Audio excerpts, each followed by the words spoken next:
Welcome to Reflect, Grow, Thrive, a webinar series hosted by YWCA in celebration of International Day of the Girl. We'd like to acknowledge and pay respects to traditional owners of the lands on which we meet around the country. I'm joining you from the Adelaide Hills, which is on the lands of the Paramount people, and I invite you to share the lands on which you're joining from in the Q&A function. We recognise that as immigrants to this country, we benefit from the colonisation of the land now called Australia, and have a shared responsibility to acknowledge the harm done to its First Peoples and to work towards respect and recognition. We recognise that Aboriginal and Torres Strait Islander women are leaders in working to prevent the disproportionate levels of violence enacted against them, their families and their children. We also acknowledge that intersectional theory has largely emerged from Black and Indigenous feminist activism and expertise in the US and across the world, including Australia. We'd like to acknowledge the continuing connection of Aboriginal and Torres Strait Islander people to land, sea and country, and to pay our respects to ancestors, elders, to those here today and to generations to come, as it always was and always will be Aboriginal land.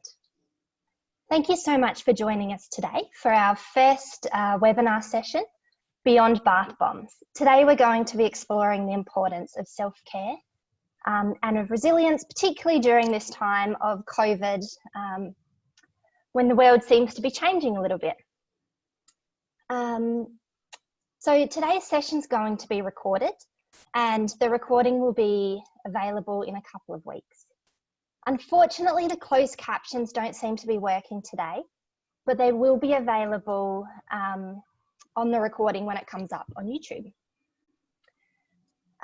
So we would like to invite you to share your own questions with us as we go through today's session. And you can share them in the Q&A function, and we'll try and answer them as we go through the session today. We'd also like to acknowledge that some of the topics that we're going to discuss might be sensitive and might resonate with you in different ways. So we encourage you to look after yourselves as you're going through these sessions. If you feel you need to take a break at any time, please feel free to. You can grab a cup of tea, you can turn your video off and take a moment if you need to. And our YWCA staff are also available, and you can contact them through the chat function if you've got any questions or concerns. We'll also be sharing a survey on Friday afternoon, and so we'd love your feedback on any of the sessions that you've attended throughout the week. So I'd like to start by letting you know my name. I'm Julia Goodall. I'm the Deputy Chair of the YWCA Board and also a member of the Young Women's Council. And I'm really excited to be joining you for this session on resilience and self-care. It's something that I'm really passionate on and I work on in my kind of professional life. So really excited to be here with you today. And I'm also really excited to introduce Sasha King, who's our guest speaker for today. Welcome, Sasha, and thank you for joining us. Sasha's passionate about people understanding mental health and Australian communities being more mentally well. She's got a background in community mental health and counselling degrees in psychology and social work. So we're really lucky that she's going to be sharing her knowledge and what she's learned through her work with us today. Sasha's the founder of 221, a mental health charity that helps people speak confidently about mental health and aims to show you that mental health and wellbeing doesn't have to be a bore.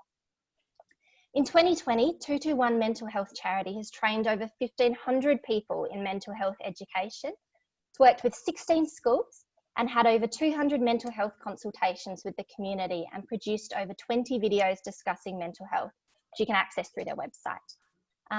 Now more than ever, together we can all improve our own wellness. So thank you all for joining us, and let's kick off. Sasha, can you start by telling us about how your passion for mental health and wellbeing led you to found 221 and to deliver mental health training across the Northern Territory? Yeah, absolutely. Thank you so much for the introduction, Julia.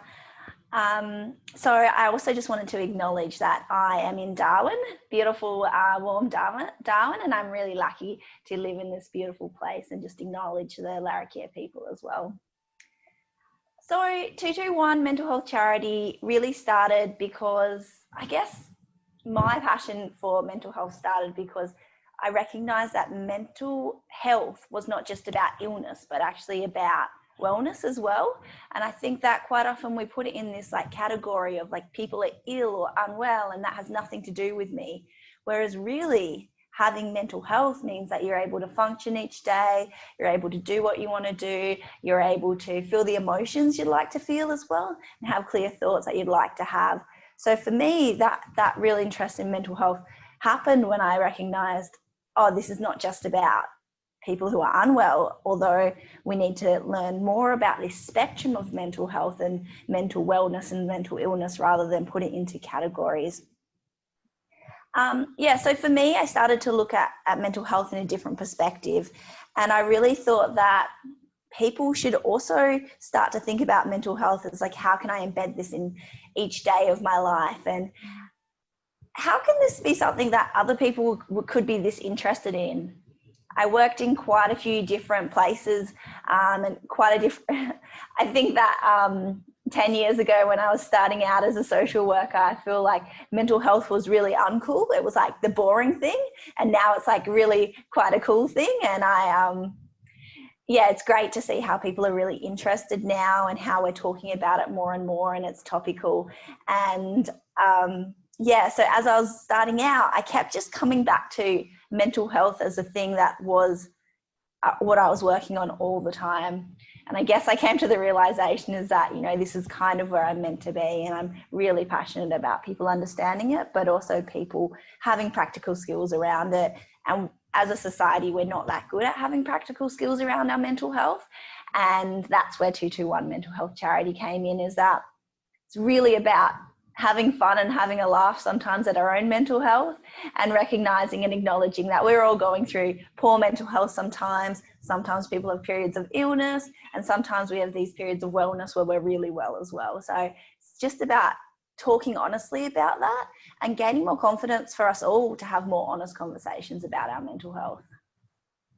Thank you. And on sort of practicality around wellness, can you talk to us a bit about what self-care is and why it's more than bath bombs and face masks and what your approach to teaching and looking after your own self-care is?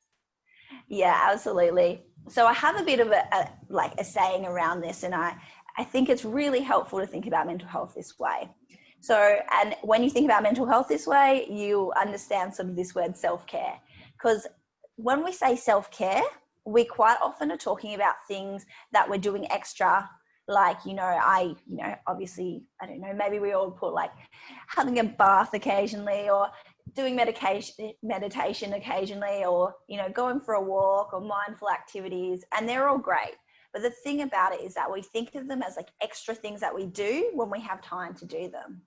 And self-care is not about that. Self-care is about actually maintaining wellness or your levels of functioning that you need each day. So I like to think of like mental health as kind of like this spectrum. So down on this side, you might have your poor mental health, and on the other side, you have like really good mental health. And we're all moving up and down this spectrum like every day. Like, you had a bad night's sleep, you move a little bit down. You feel really productive, you move a little bit up. So every day we're kind of somewhere on this scale, and it depends on what's going on in our life. So when we got good mental health, maybe we're feeling really productive, we're feeling really good about things, we're maybe having good relationships around us, we're thinking clearly, we're able to problem solve, we're able to feel all of our emotions, things like that. But as soon as we might be finding time to do things that we just enjoy, hang out with friends, probably looking after our body a little bit more, feeling pretty good. And we find lots of time when we're on the well end of mental wellness to do all those things, so we stay really well. And then as soon as we start to get stressed, as soon as we start to get not sleep well, as soon as our relationships maybe become a bit problematic, as soon as we have negative thoughts or emotions come up, we slip down this scale. But the first things that we stop doing are the things that kept us well. I know for myself is like when I start to get really busy and stressed and maybe have some more negative thoughts, the first things that go out the door is like maybe I'll cancel some social events that I don't feel like that I feel like I can cancel, and maybe I'll stop going to the gym so much. But then I'm really aware that actually those things were keeping me well, and I need to find time still to do those things. And we need to think about it a bit more. I like to say it's like your mental vitamins. So when you start to get a flu or something, you know, you start to say, oh, I'm starting to get sick. I need to do things to keep me well. I need to take vitamins. I need to do this. I need to do that. I need to avoid these negative things. Well, we don't think like that with our mental health. As soon as we start to have poor mental health, we're like, I'll just avoid all these things because they seem like extra things. And we kind of get stuck sometimes in that poor mental health because we're not taking our mental vitamins. So for me, self-care is not about doing extra things all the time. It's about maintaining those things that are key to us having wellness and recognizing they're not extra things. They're actually things that are keeping us well day to day and keeping our brains and our thought patterns in a positive, connected way. Thank you. And I think the analogy of the vitamins is such a great one, because absolutely, I think we all might have a routine when things are going well, and as soon as we do start to get a bit stressed, all the things that help us out can kind of drop off, and we just get a bit in Groundhog Day of just trying to manage our way through. Can you talk to us a little bit about what's happening to us, what's happening to our minds and our bodies when we are starting to get stressed, and explain to us a bit about sort of what those reactions are and why we're having them? Yeah, absolutely. I think stress is such an interesting word because like we throw it around all the time. Well, I'm stressed, and we don't really think about where it comes from, how it affects our body, how it affects our mind. So actually a little bit of stress could be good for you. Just, you know, that bit that makes you a little bit more focused. It makes you maybe prepare for something a little bit more. It gives you a bit of adrenaline, can be really helpful for tasks. But once we get past this point of stress is helpful, it actually becomes very unhelpful and starts to impact our functioning. And so what stress is actually a little bit of us being fearful, us being scared that there could be some danger, some unknown. And because when our brains were made a long time ago, that they were actually made for survival. So that's why, like, when you get scared, your survival instincts kick in more than anything else. So that's when your emotions are extreme. You don't really have critical thinking ability. It's because your brain of like your emotional and your survival part of your brain just takes over the rest. So what happens when you're stressed is your brain says something is unknown and something isn't right. And this thing that is unknown or not right, it might be impacting your ability to survive. Because if we are cave people and something is unknown or not right, we might be going out to fight a bear or something like that. So that actually is what is happening, is this response goes off in your brain, and it's right at the back in one of your oldest parts of your brain, just down near your spinal cord and your brainstem. And it says, actually, stop everything. We need to respond to the danger. So we know also that the more that stress response is going off, the easier that it goes off. And it sends things through our body and through our mind saying, like, you know, it sends something called cortisol into your body and a bit of adrenaline, which is fine, but also it's not always functional when we're trying to do a focused task. It stops your focus from being like thinking through each thing, and it goes to, what do I need to respond to right now? That's why when you're stressed, you find it really easy to do like smaller menial tasks. So you might find it much easier to reply to emails or do quick things, or maybe do like smaller tasks. It's because your brain is responding really quickly, and that kind of encourages the stress response. It's much harder when you're stressed to sit down and write a report or write something that is a really focused tasks. And you quite often, when you're stressed, procrastinate those more focused tasks. And you want to do the little ones because you feel like very productive and they're kind of working with how your brain's working right now. But one thing we can do for our stress response and to actually try and reduce it a little bit is we want to try and plan those focus tasks. And we know that there's this other part of your brain called the hippocampus, and the hippocampus actually helps us control our stress response. And we know the hippocampus grows when we do two things are proven, and they are meditation and exercise. I just think that fits beautifully in with like things that we do that make us sort of more in control of our emotion and our responses. So those are two things that I definitely recommend people try and embed into their days sometime, especially when they're feeling a lot of stress responses. Because yeah, it's a fear, and it's a real fear. Like, we do not have control over it until we sort of stop for a minute and recognize this is happening and get back in control of our emotions, and get that critical part of our brain back connected with the rest of our brain. So I'm hearing when we're starting to feel stressed, we should be really focusing on bringing in those practices, meditation, mindfulness, getting exercise, and also making a plan for how we're going to get our stressful tasks done, or our big pieces of work, so we don't get in that cycle of getting all our emails done and checking off all the easy tasks, tidying our rooms, all those things we procrastinate from the things that are kind of causing us stress. You talked a bit about sort of emotional reactions, and I think this year for many of us has been a year of kind of really immense change, and we're probably all unpacking a variety of emotions depending on how the year is impacting us. Can you talk to us a little bit about how we might be able to sort of deal with unexpected change or uncomfortable change, and how we might manage emotions around that? Yeah, I think like it kind of all comes down to this acknowledging your emotions and what's happening for you. And I think I reflected on this sort of idea of change in COVID times, and I really thought about myself. And I know that when COVID first hit, I was being like, this is this horrible thing, and I'm really lucky, I'm not sick, I don't have any family members sick, I didn't lose my job, and I was trying to just be really grateful. But in that moment of me being really grateful, I wasn't acknowledging that I also had a sense of disappointment, and I had some negative things for me going on, because I felt like I wasn't allowed to have those emotions at that time. I was like, no, I have to be optimistic, I have to be thankful and grateful. And this is sort of something I work with clients on, is that you can have as many emotions, and the emotions that you are feeling are valid and the correct ones. So it took me a little bit of time to work out that I wasn't acknowledging the emotions, that I was a little bit disappointed. I was a little bit, I guess, a lot of my plans had changed, and I had to change a lot of things. And it was really hard for me to do that before I actually went through those emotions and created room for both being grateful and being disappointed at the same time. And you can have all of those things, even though they seem contradicting. It's actually how you're responding.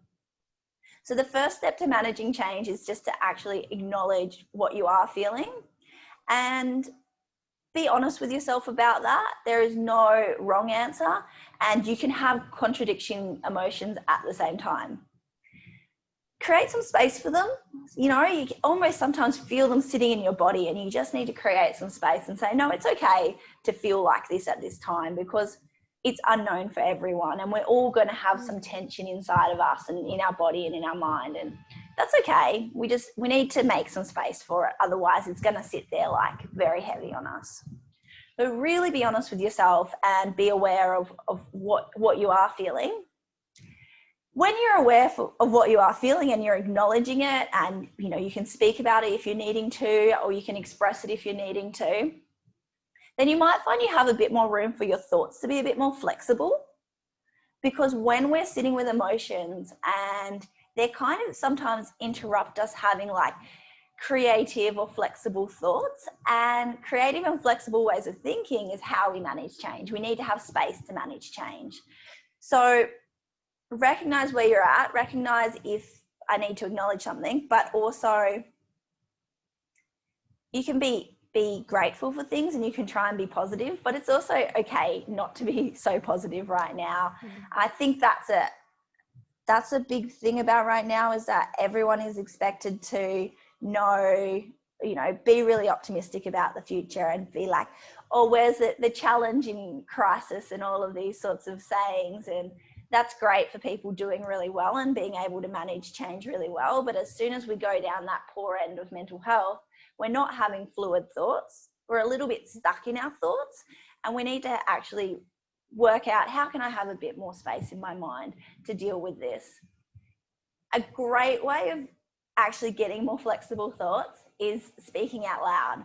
So, I mean, obviously going to a counselor is great, but if you don't feel like you need to go to a counselor and you don't have someone who you can feel like you can just talk to, who won't tell you what to do or the answers, you can actually just speak out loud to yourself. So when you speak out loud to yourself, you hear yourself speaking, and the auditory part of your brain hears you. So you're using actually two different parts of your brain, and your problem solving processes actually increase quite substantially. So if you're feeling like you're really stuck, you're not managing change, or you've got a bit of a problem, or you need to just acknowledge some more emotions and you're not feeling like there's somewhere to go to right now, try by just speaking out loud to yourself. Start there and see if it gives you a little bit more flexibility. But we all need some support right now, and we should be reaching out to each other. We should try and work out who our support group is, and who are those people around us that we can help manage change. There's lots of little things we can do in our day-to-day. I definitely say, like, routines, embedding some things that bring joy to your day-to-day, feeling connected, all those things will help you have a little bit more flexible thoughts, but also help you release some of maybe the emotions that you're feeling that you haven't recognized yet. And advocacy and activism, it can be sort of tiring work, and the same with like community work and always supporting others. What are some of your go-to strategies for reducing your own stress, developing kind of healthy routines, and preventing burnout for yourself? What have you learned through your work, and do you have some strategies you can share with us that we can maybe go away and try out? Yeah, I think burnout is definitely something that a lot of people will experience in their life. And I guess for me, I have strategies that I use, but they're not going to be the same for every single person. It really is.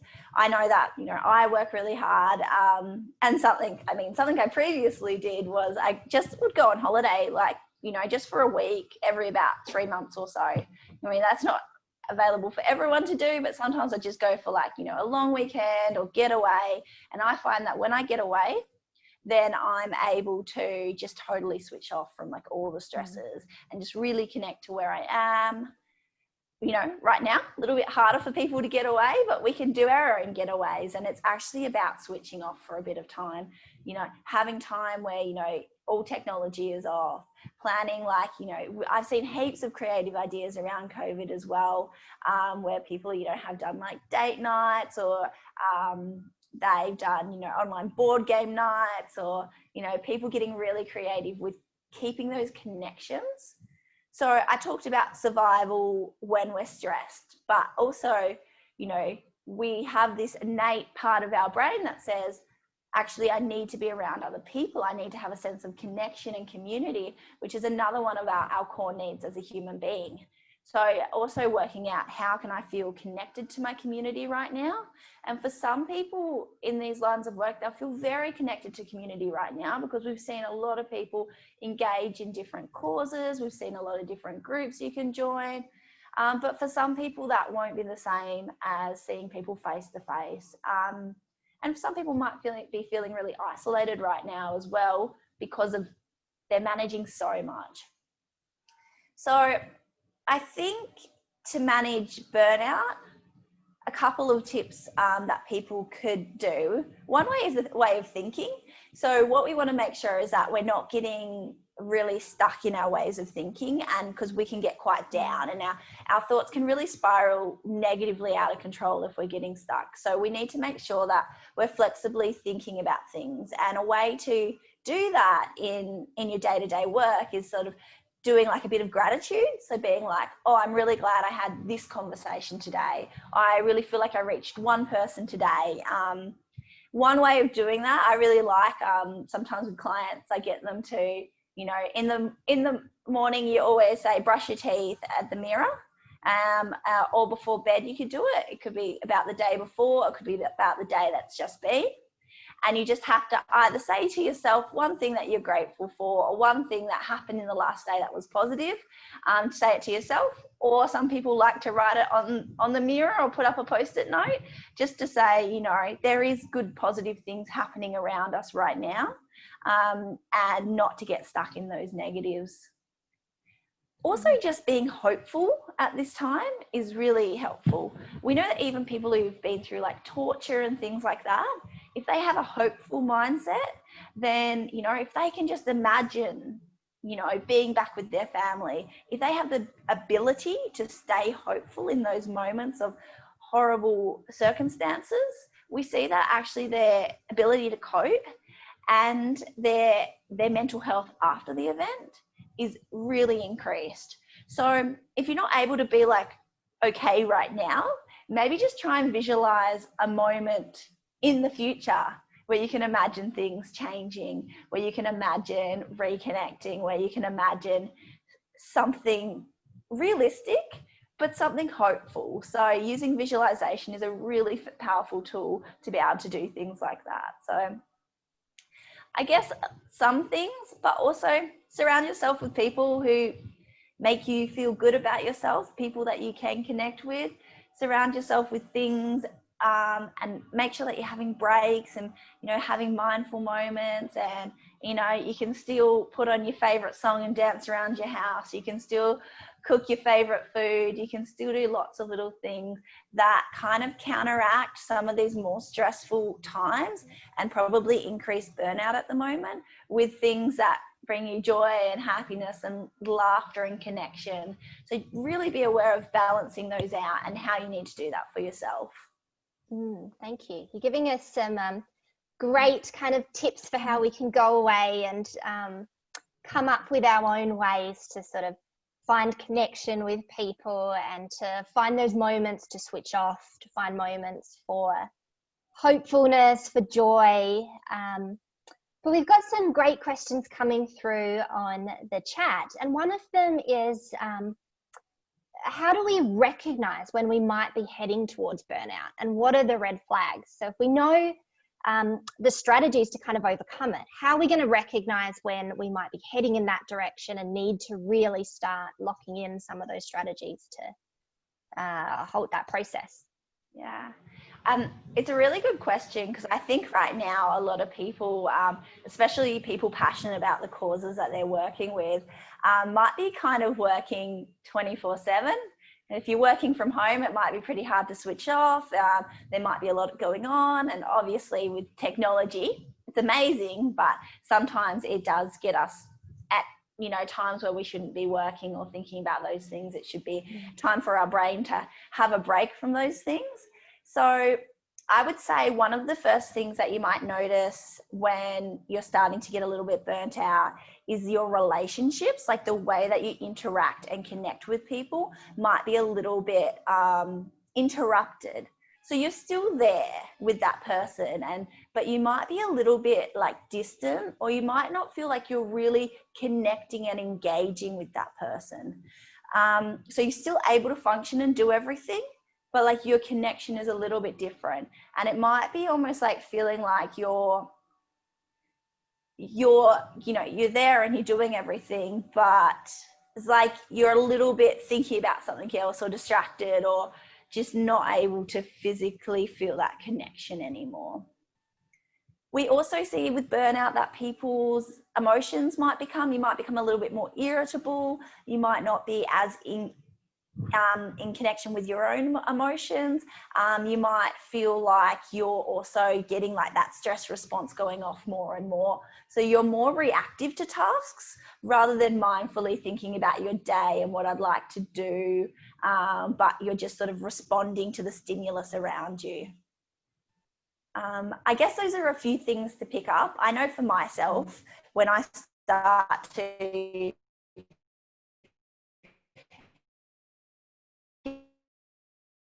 I think we've just got a little bit of sort of feedback coming through. Doing things for a purpose. Thanks, Sasha. I think you just cut out for your last sentence. Would you mind just repeating that for us?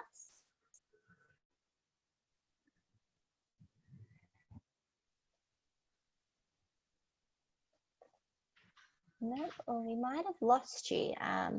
Okay. Sorry, no, are you there? No, I think you're back. Yes. Could you just repeat the last sentence? I think it cut out.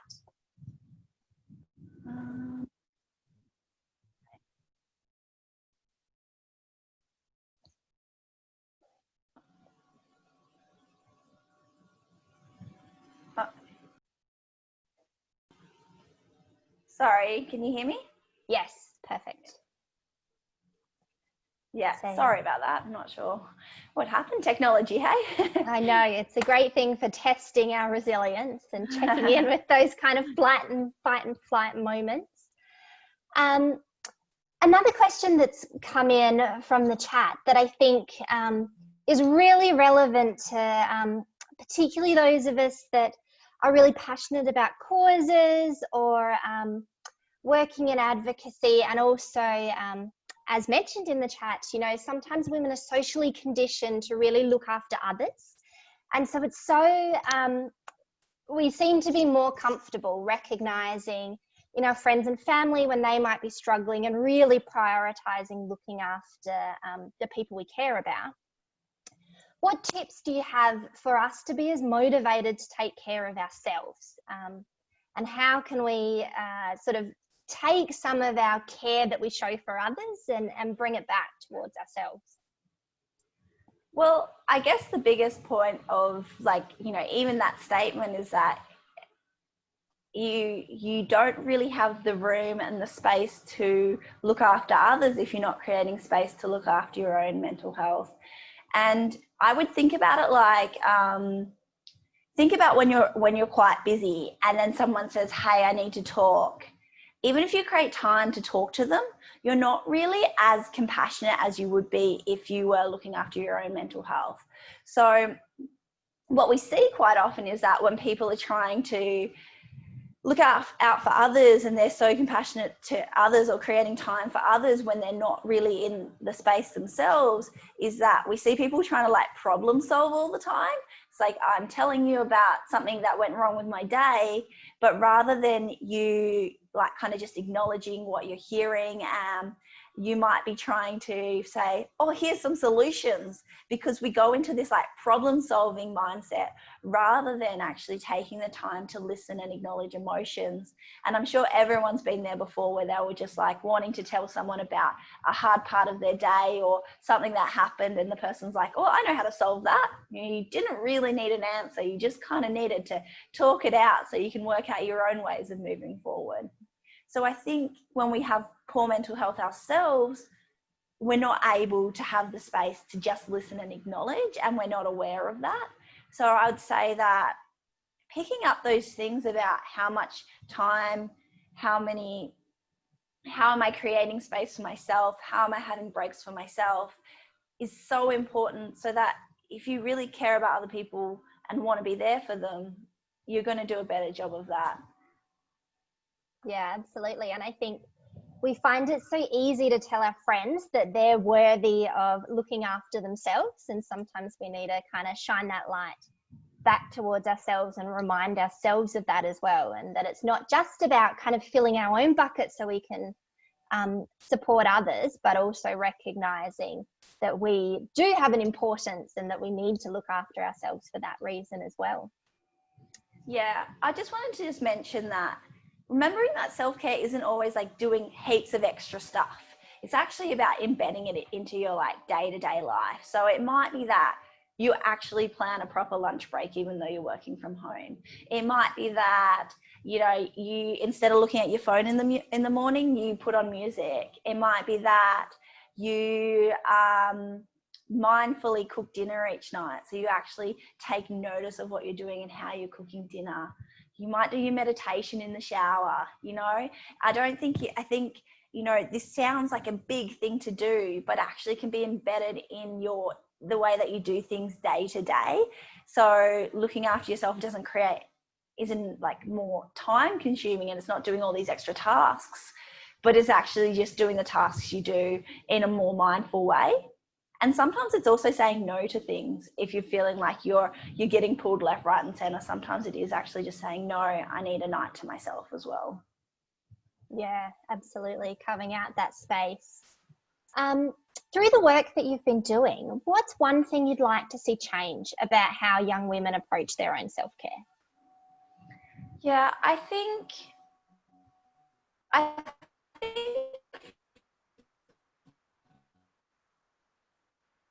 We might just be having some tech issues again, Sasha. I think you've just gone a bit scratchy. Yeah.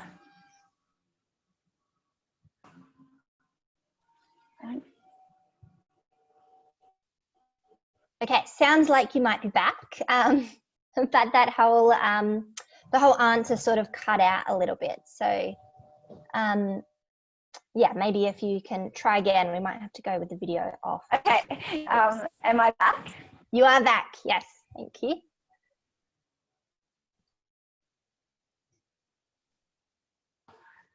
All right.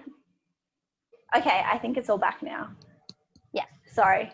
I'm sorry about that. I'm not really sure what's going on. Normally, my internet is fine for Zoom calls. So anyway, yes, mental health for young women. So what I think is that we don't really talk about mental health and ways of coping and managing stress from a young age. We quite often talk about like succeeding and being fit and healthy and things like that. But what I would really like to see change is that young people start to get skills around managing emotions, being able to control their emotions and knowing that you do have the ability to control your emotions. And I'd like to see that people get taught positive ways of coping with change or positive ways of coping with stressful situations from a really young age. So especially for young women, like they're told, oh, like, you know, you can talk and express yourself, but we don't actually teach people how to then do the next step of managing that and putting in place positive strategies. And what we see is that when young people don't get taught positive strategies, is that as they go through adolescence, that quite often people might go towards negative strategies. And negative strategies might look like using substances, maybe having unhealthy relationships, maybe self-harm. Things like that are all kind of, they're ways of coping, but they're negative ways of coping. And we can really make a big impact on young women's lives. And we know that there's more mental health problems in young women than young men. And a lot of that has to do with sort of giving people safe spaces to acknowledge what they're going through and giving them the skills to be able to manage some of the mental health. And I definitely think that when I was younger, if there was more safe spaces and more places to, I guess, really honestly talk about what we're going through, and I was taught ways of coping, I think that would have made a huge impact on, you know, my journey as a young woman. Yeah, I think that would be the case for many of us, and I think that's a vision we could all really get behind and love to kind of see progress.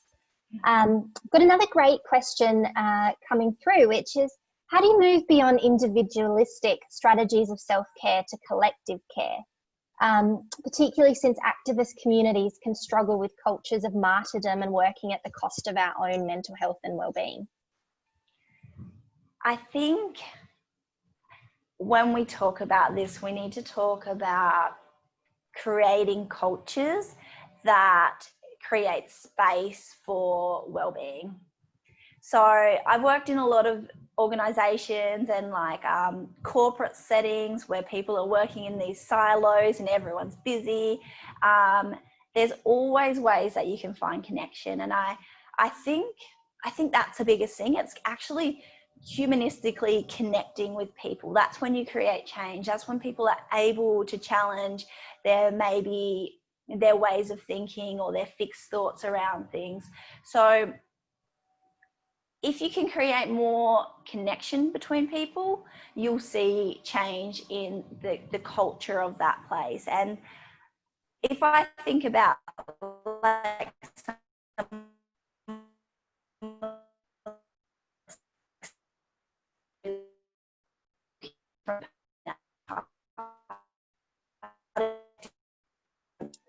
We're not having a lucky you're day. creating a space to say, Yeah, you've just yeah, come back in. You sort of cut out for a okay. bit.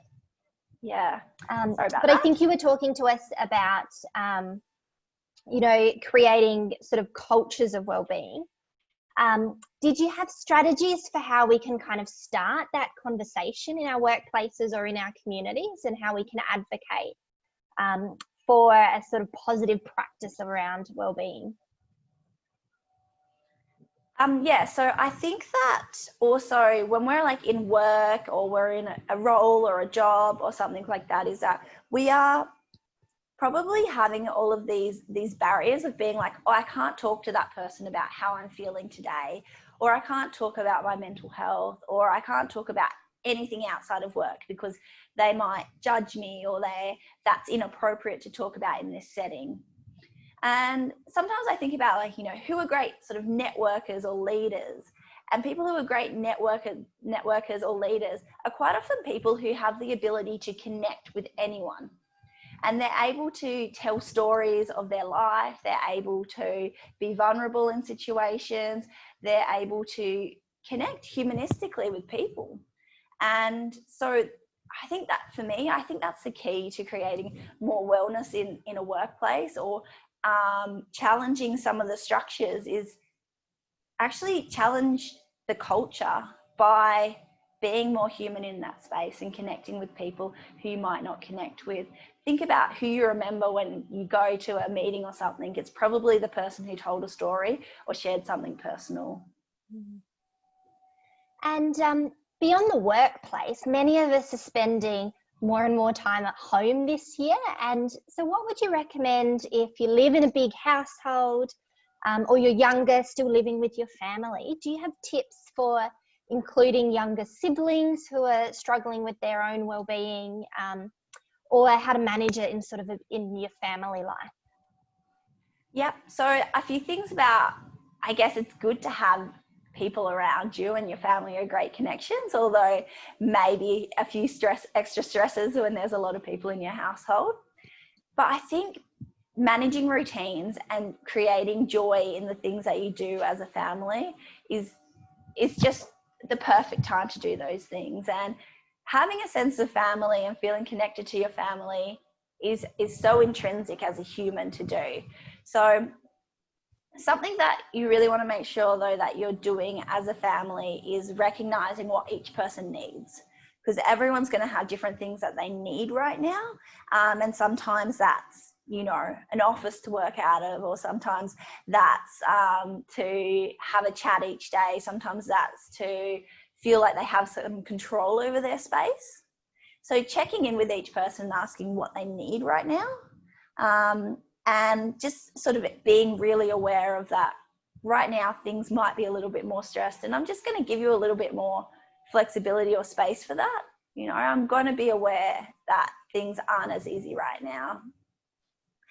And then, yeah, creating things to do together. Like we forget right now to have elements of joy in our day to day, and they really make us, they help us, but they also help us connect. And I always think of like moments, shared memories are things that make you connected with someone.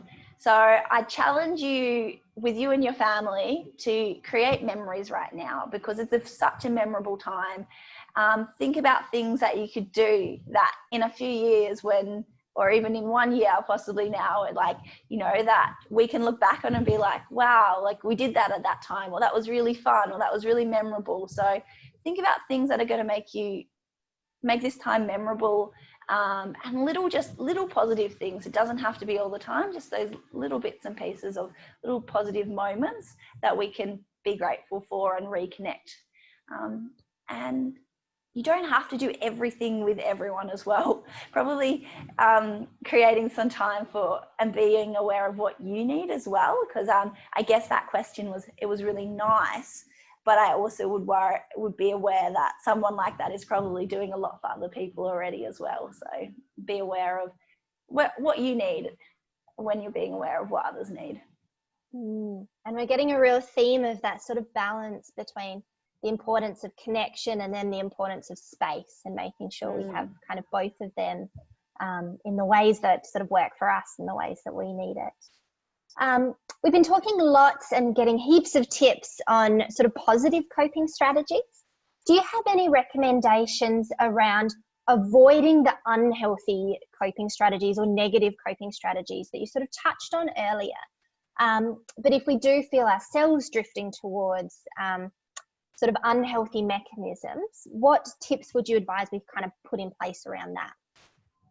So a lot of the time when we use unhealthy coping strategies, there are times where we're like quite highly distressed and we want it to go away quite quickly.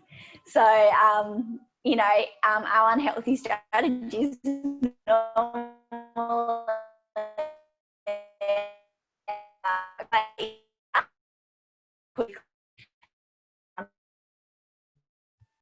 Sorry, Sasha, we've just had you cut out again. So normally we would say that to recognize when you're starting to go up to that. Okay. All right, I think you might be back, but I think we did miss sort of that answer around what are your tips for pulling yourself away from negative coping strategies? Do we have you back, Sasha? Hey, sorry, yes, I don't know what is happening. It doesn't say like anything, but anyway. Sorry, I can continue that sentence. So when we go to unhealthy strategies, it's normally like a fast fix. It's easy to grab. It's quick to work, except it's negative in the long run. And like, we're quite often upset that we've used that strategy as well. There's a lot of kind of guilt around using negative strategies. So what, as a counsellor, what I would say is to recognise the signs that you are stressed, that you are starting to get to that point of distress, because we see that those negative strategies are used a lot more commonly when we're up here in this distress peak. So what does it feel like in my body when I'm starting to feel a little bit stressed and upset? What sort of thoughts do I have? Calm down, does it happen? Recognizing. I think we've had another little cutout.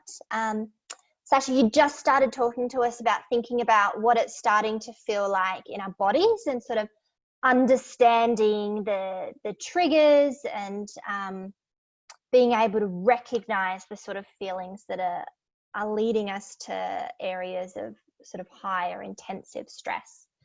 So hopefully when you reconnect, you can kind of finish your tip around what can we do when how can we recognize that we're heading into a troubled spot, and then what your kind of advice would be going forwards from that?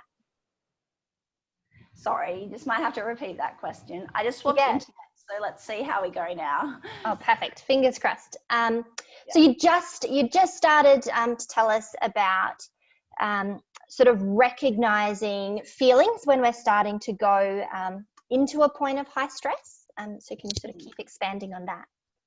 Yeah. So when we use our negative strategies more when we're in that distress, so what we want to do is recognize those things that say that I might be heading in that way. So I normally sort of start with asking myself, like, what happens? What does it feel like inside my body?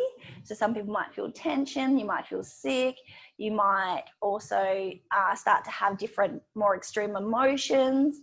You might not be able to cope with it as much. Then you might say, oh, I get really negative thoughts, or I get really tired and irritable. So really recognizing those symptoms in yourself to say, oh, I'm struggling a little bit right now. And when you can recognize that, you have like this period of time to implement positive strategies before I guess, needing to use those more negative instant strategies. So, you know, just little things that when I recognize I'm starting to feel like this, maybe I need to talk to someone, maybe I need some space, maybe I need to express myself in some way, or maybe I just need to find something that comforts me for now until I work out what to do, so I'm not getting to that peak of distress. So being able to recognize when we're sort of heading in that direction, and then understanding what some positive coping strategies are that we can swap in to sort of bring us comfort rather than heading towards the negative strategy. Yeah. And also not beating yourself up if you do use a negative strategy. Like, it happens sometimes. Definitely, you know, everyone's been there. It's been a big day and you know that you're stressed and you reach for the glass of wine rather than going for the walk. Don't beat yourself up over it, but just recognize, I use it as a stress response, and that's probably not like the best way to manage stress. But next time I'm going to do better. Because if you beat yourself up, your ability, you're still pushing yourself up that stress, that sort of stress curve that we say. Yeah, absolutely. And a sort of quick question that I think many of us will relate to and would love a sort of magic answer on this one. But do you have any tips for us on how to say no to others when there's pressure on us to do things that we're either not comfortable doing or that we just simply don't have time to do in our already busy lives? Do you have a tip for us on how to say no and how to kind of deal with self-guilt that might come with that? Yeah, well, it is hard to say no, and it is something, I think, especially as women, that we find like really hard to actually do things for ourselves sometimes. I think the biggest thing about saying no and not having some guilt around it is actually being honest with someone why you're saying no. So if I can have a healthy conversation about, like, I'm actually having a really tough time at the moment, or I'm really quite stressed at the moment, and I'm not able to do that right now because of where I'm at, or I'd be happy to help you with that, but right now I've actually got a full schedule, but I can make some time for that in the future. Just working out ways that you're being honest with someone, but it's we can't do everything, and there's only so many hours in each day. And I think sometimes saying no, it's not really, the other person is normally okay with you saying no. It's about you being okay with yourself saying no, and recognizing that it is okay to do that. So sometimes when people are having trouble saying no, it's about reflecting, is like, why do I feel like that? And why do I feel like I have to do all these things? And is there a way I can say no, but delegate it? Or is there a way I can say, this isn't the right time for it? What do I need to feel okay with this? Because I know it's the right decision, but maybe my wording can change, just so that I feel like I'm still looking after that person. Yeah, that's such a great tip, to teach ourselves to say no and then to give a reason, both for the person, but perhaps more importantly in terms of self-guilt, to actually state the reason out loud for ourselves, and to sort of ease it that way as well. I've got one final question for you, because we're sort of heading towards our finish time. But if we want to learn more about healthy coping strategies or well-being and resilience, do you have any recommendations for us for books that you found really helpful, or podcasts you're listening to, social media accounts you're following, or further training we can do that you found helpful? Yep. I think though with mental health, it is pretty personal with what you connect with and what style you connect with. So I thought about this and I was like, I think it's actually better for people like to really have a look of like what they connect with. What sort of information do you want? Sort of more of a scientific sort of view? Do you want more of a talking view? Do you want more of a learning about strategies? So I just think that I would really challenge people to get out there and look at what styles of information there are. I do think there's lots of different places where you can get really good quality information about what is mental health and what is mental illness. And those, it's like, you know, what Beyond Blue and Reach Out would be like the places where I'd go for actual information. Obviously, everyone can follow 221 Mental Health Charity. We try and share things all the time. But something else I've been really enjoying over COVID time, SBS has been doing SBS Voices, and they've been releasing a bunch of short videos and different things on mental health. A little while ago, SBS also put out a little series called How Mad Are You? And those sorts of things, just really, I guess, really nice little snippets that you could just add into your learnings.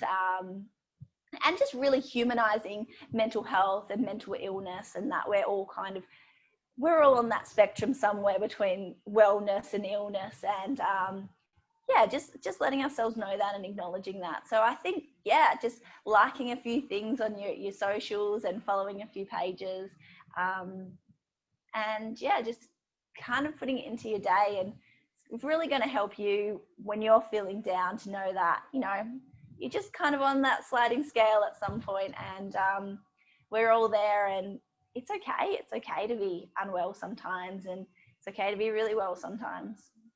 And I think that theme of personalization in your recommendations has really kind of threaded through this whole session. You've taught us a lot around sort of personalizing our own strategies, bringing in those sort of different elements around connection, hope, joy, and space and mindfulness, and really thinking in advance around what works for us and developing those routines for the good times, and then finding the ways to maintain them when we are feeling more stressed.